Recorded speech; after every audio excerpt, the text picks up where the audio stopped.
Love and Hip Hop, Love and Hip Hop. This is the review for Love and Hip Hop Atlanta, episode 2. So we had a little bit more action in this episode. I guess last week they were just introducing people, laying out what their storyline is going to be, giving you a glimpse into what we're going with this season. We left off with Jasmine rolling up on Rashida's mama at Prest.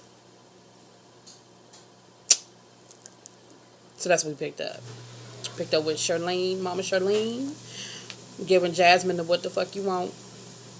So Jasmine, she pleads her case about it ain't the baby's fault, and I just want my son to have a relationship with his brother and sisters, and we shouldn't blame the kids, and that's why I'm here. Can you please have Rashida call me?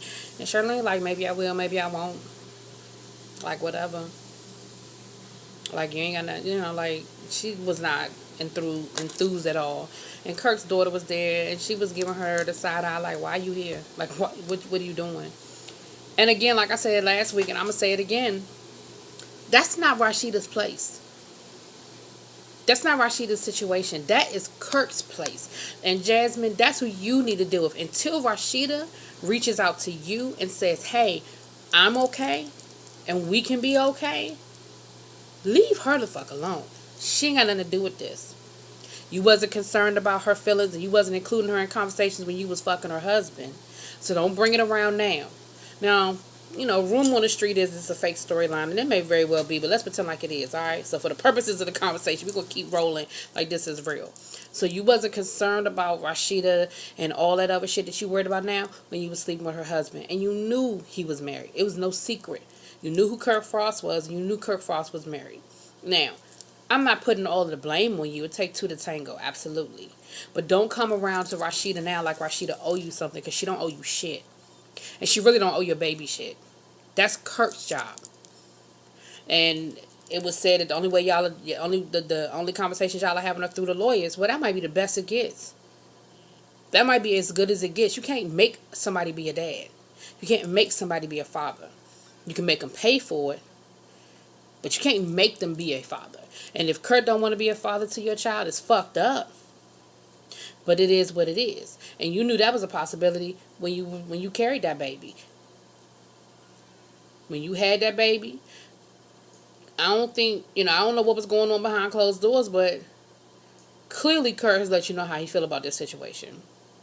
And again, I'm not giving him no kind of hall pass because he was wrong all day long. But you ain't had no right to roll up on that woman's job. Move to the next story.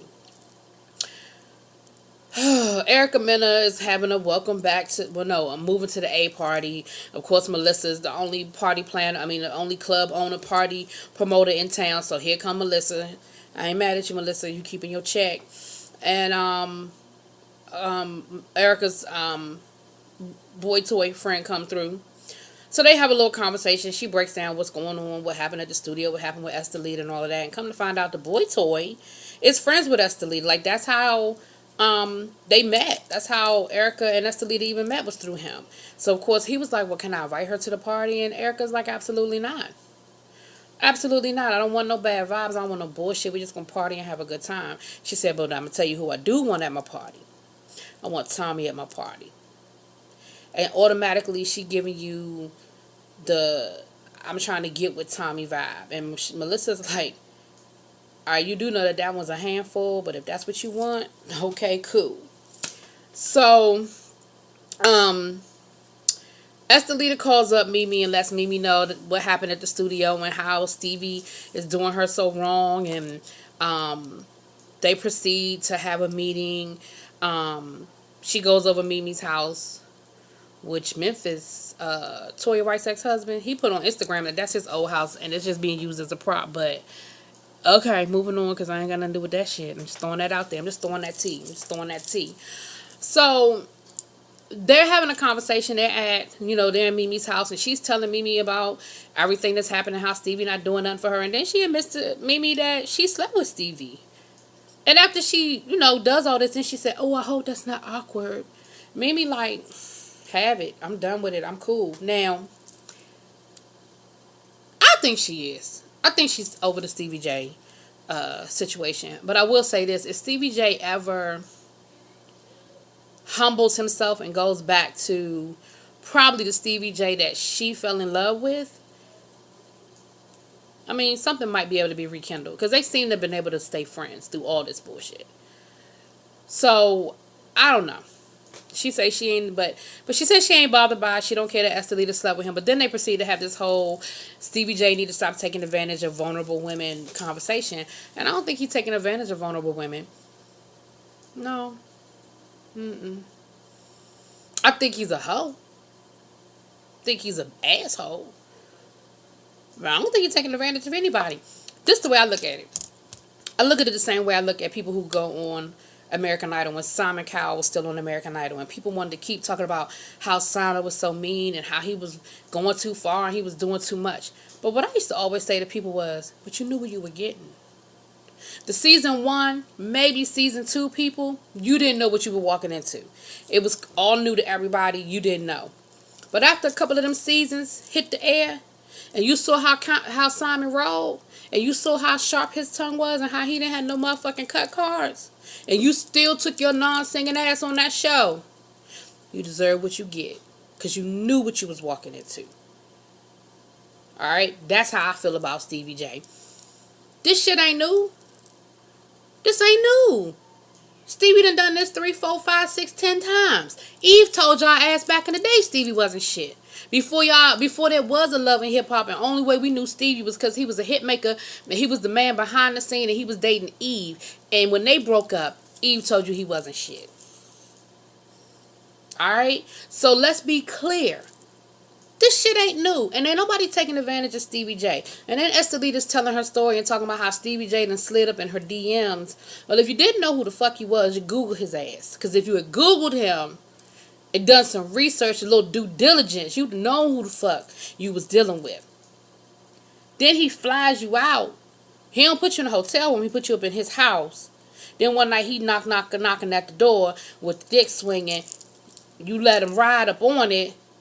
Now you crying foul. Nah, boo. Nah, we was all adults when we walked into this. But the problem was you thought you was going to get something out of it. You thought it was going to be worth that sacrifice or worth what you were putting out because you thought what you was getting back. And the problem is Stevie reneged on his promise because he didn't do his part. You was cool with doing your part on the front end because you thought you was going to get something on that back end and you didn't. That's the problem. It ain't because Stevie J ain't shit. It ain't because he a hoe. It ain't because he taking advantage of women. It's because he doesn't fulfill his end of the bargain. Let's be clear. We make bargains all the time. We do it all the time. Women do it, men do it, children, adult, whatever. But the problem when we start crying foul is because the person on the other end of that bargain didn't hold up their side. So, Stevie, you're guilty of not holding up your side. You're not guilty of taking advantage of nobody because everybody walking into this situation with their eyes wide open. Wide. And if they not, that's on them because the shit is out there. The evidence is out there. Google. My best friend. I Google every fucking thing. Well, mostly. So, let's be clear about that. Now, on to the next. What happened? I guess we're gonna get to the party. They having the party at the club. She got her VIP. Of course, people are there. You know, Tommy walks in and Erica is jumping on her like a motherfucking dog with a bone. Here's the thing: just because it's a same-sex situation, the same rules apply. If you look too fucking thirsty, if you come off as needy or begging, motherfuckers don't want to be dealing with that shit. Sorry, had to take a pause. But yeah, you can't come off thirsty because it's gonna come off the same way as a woman with a dude in her face or a dude with a woman all in his face. So that's what Erica was doing with Tommy, and Tommy was like, "Yo, I'm not really feeling this. I feel like I'm being set up. I feel like it's some shit going on. I don't really know you like that." And Tommy just wasn't comfortable. And again, you don't know how much of it is set up versus how much is, real. But even if it's set up, Tommy played that part. Like, she took some acting classes because she looked uncomfortable. And I would have been too. Because, Erica was just like, I want to lick your box and I want to do this and yeah. And Tommy was like, yo, like, She was like, first of all, the last time I entertained the idea of being with a woman, it was a crazy Puerto Rican bitch, and she was talking about Jocelyn. And she was like, and that didn't turn out too well. That ended with a restraining order and me having to go to court. So I don't really know how I feel about swinging that way. And, Erica, what's my girl? Shit, I can see her face. The club owner. She had given Erica a Pandora bracelet, because that's what it was. It was a Pandora bracelet. Why? Because I got one and I know what the box looked like. So it was a Pandora bracelet. Well, ain't nothing wrong with Pandora, don't get me wrong. So she had given her a bracelet and was like, welcome to Atlanta, whatever. So she went up on stage. Erica had to go up on stage to kind of do her, thank you for having me, glad everybody came out speech. She told Tommy, you hold my bracelet, because I know if you got my bracelet, you're not going to go nowhere, and I'm going to talk to you when I get off the stage. Okay, well, Tommy left with her motherfucking bracelet. Tommy was like, yeah, I'm just not feeling this, and I'm out. Deuces. So, Mama Charlene roll up on Rashida and tells Rashida, look, let me tell you how this went down. Jasmine done rolled up in the store looking for you. Jasmine done told us that Kirk took a test and he is the father of the baby. And Rashida was like, well, goddamn, like, it would be nice if I could have sat down with my family and told my family what was going on. And of course, the normal conversation which you would expect, that Rashida was like, why she up in my store? Don't roll up on me. Yeah, it's not the fault of the baby, but, that's just not how we're going to do this. That's not how we're going to handle this situation. And so she called Kirk and had a family meeting. She told Kirk, look, this bitch rolling around town, letting everybody know what's up and who's who. Your kids are old enough to read the blogs. They're old enough to see what's going on. They're old enough to hear word on the street. So you need to sit them down and you need to tell them what's up. So they called the family over, whatever. Kirk still talking about moving it back in the house. Nigga, please. Talking about something, but the way she sounded on the phone, I don't think so. Yeah, you're not moving back up in no motherfucking house. No time soon, boo. And so he talks to the kids and he tells the kids what's up. And, his daughter was like, yeah, because let me tell you something. What I don't appreciate your baby mama rolling up on me at my place of business. So what you need to do is get your bitch in check. Get her in check. She was like, I guess I got a new little brother. I'm going to accept that. But you need to get her in check, because I don't want to deal with her and I don't want no relationship with her, and we ain't cool. We ain't going to be friends. We ain't none of that. And so, fast forward to the party. I'm sorry. I mean, fast forward, rewind. Estelita shows up with Mimi. So Mimi was invited, Estelita wasn't, but Mimi brought Estelita as her +1. You know how that go. And of course, Erica was like, yo, what you doing here? But it didn't turn into a fight, which surprisingly it did not. They actually sat down, had a conversation, and cleared the air, and was like, look, I got love for you, and I ain't even trying to do that. I got your back. I'm trying to look out for you. I know Stevie ain't shit, so we have another Stevie ain't shit conversation. In the meantime, Mimi is there, and she ends up being alone with, I don't know why that chick name is just escaping me right now, but she ends up being alone with the club owner, her old friend. And Melissa. And Melissa just breaks it down and says, look, I miss my friend. Like, is there any way that we can find a way to be cool? Like, I understand we may never get back to where we were, but can we be cool? Because I miss my friend, and I really don't want to feel like I got to be on eggshells when we're around each other. And Mimi is like, look, that's fine. Like, we ain't got to be friends. We ain't got to be enemies either, and it's cool. It is what it is. So then we have the Kirk family thing. Kirk do their thing. And then we get to Tommy goes to Erica's photo shoot. She brings her bracelet back. And they end up having another Stevie ain't shit conversation. Erica explains to Tommy that she's doing business with Stevie and Eric. And Tommy's like, why? Stevie ain't shit. Like, Stevie makes all these promises that he can't deliver on. And, Erica was like, yeah, but I've been here and I've done that. And basically, Erica felt like she can play Stevie. That's not going to end well for you, boo. Nope. You can't play Stevie. Stevie invented the fucking game. He didn't invent the whole game. I'm talking about this Love and Hip Hop shit that he got going, this game. He invented this. If you've been watching this from the beginning, you done seen this storyline before. And who's still on the show and who not? I'm just saying, boo. You're not in charge of this, so you might want to take heed to what people are trying to tell you. You think you're running something, you think you're in charge, but you're not. You are not in charge of the girls, boo. You are not. Um, Jasmine and her storyline. You know, Jasmine was the chick with the salon whose husband cheated on her last season with her assistant. So her storyline is that she's finding love. She's gone through with the divorce. She's leaving Shooter alone, but she's going through. She's actually dating somebody. Um, but come to find out, he knows Shooter, and he's made it clear that he's not really comfortable with the fact that he's dating Shooter's wife. Now, it doesn't really get how deep into how close of friends they are, how they know each other, but it's clear that he knows who Shooter is, and he's like, yo, it's Shooter's wife. Like, I don't know how I feel about this situation. But they showed them out on a date, and they look cute together and all that good shit, you know. But what, the alarm bell went up when she said, I love you, because he took her to the vineyard, and she was all impressed that they were at the vineyard having lunch or whatever, overlooking the vineyard and everything. And it was nice, don't get me wrong. It was cool, but he ain't fly you to Tuscany. You know what I'm saying? Nigga, you got off of Uber. But anyway, it's cool. I ain't hating. So they're talking, and she's like, oh, I just love you. And he was like, oh, you do? He played it cool, though, but he was like, oh, for real, you love me? And she kind of, I felt like she caught herself. So then they proceeded to have this whole conversation about, well, do you love me? Do you love me? Well, do you love me? I love you, love me. Because now nobody really want to be the first to say it. So he hits her with the famous words. Here's where the alarm bell goes up. The alarm. He hits her with the famous words. You know, I feel like I'm just dating my best friend. Let's just be friends and see where it goes. Let's just keep things here. Let's not put no labels on it. Code for, I'm saying other people, and I'm just not really trying to let you know that. Keep an eye on that one. One, he not comfortable with the fact that he know your husband.